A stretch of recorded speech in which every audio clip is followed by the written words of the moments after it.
Hello guys, welcome back to my channel. তো তোমরা তো আশা করি বুঝেই গেছো থাম্বনেল দেখে যে আজকে আমি কি রান্না করতে চলেছি। হ্যাঁ, আজকে আমি রান্না করতে চলেছি দেশি মুরগির ঝোল, সেটাও আবার বাঙালি স্টাইলে। তো তাই জন্য আমি এখানে সব কটাই বাটা মশলার ব্যবহার করব, এমনকি আমি রান্নাটা কাঠের জালে উনানে করব।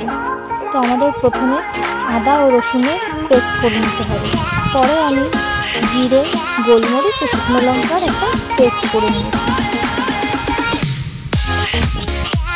এবার আলুগুলোকে খুব সুন্দর করে লাল লাল করে ভেজে নিতে হবে, আর আমরা বাঙালি বর আলু না হলে আমাদের চলে না। আলুগুলো খুব সুন্দর করে ভাজা হয়ে গেছে, তো আমি আলুগুলো তুলে নেওয়ার পর ওই তেলের মধ্যেই দিয়ে দিলাম পেঁয়াজ কুচি, তার মধ্যে দিয়ে দিলাম সামান্য পরিমাণে লবণ ও চিনি, আর দিয়ে দিলাম একটু হলুদ। পেঁয়াজটাকে সুন্দর করে ভেজে নেওয়ার পর তার মধ্যে আমি দিয়ে দিলাম সেই আদা রসুনের পেস্টটা। তারপর সেটাকেও একটু কষিয়ে আমি তার মধ্যে দিয়ে দিলাম লঙ্কা, জিরে ও গোলমরিচের পেস্ট।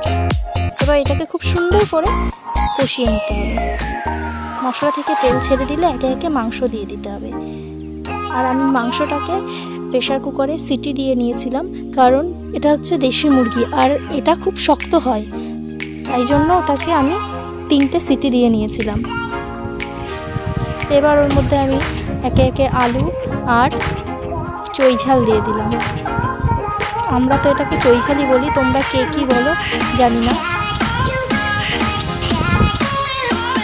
এবার কিছুক্ষণ ভালো করে কষে নিতে হবে, ঢাকনা দিয়ে দিয়ে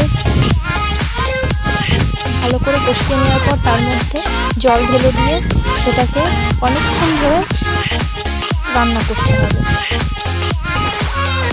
তারপরে আমি দিয়ে দিলাম ওর মধ্যে বাটা গরম মশলা। এবার গরম মশলা দিয়ে 5 মিনিট ফুটিয়ে নেওয়ার পরে তৈরি আমাদের ঝাল ঝাল আলু দিয়ে দেশি মুরগির ঝোল।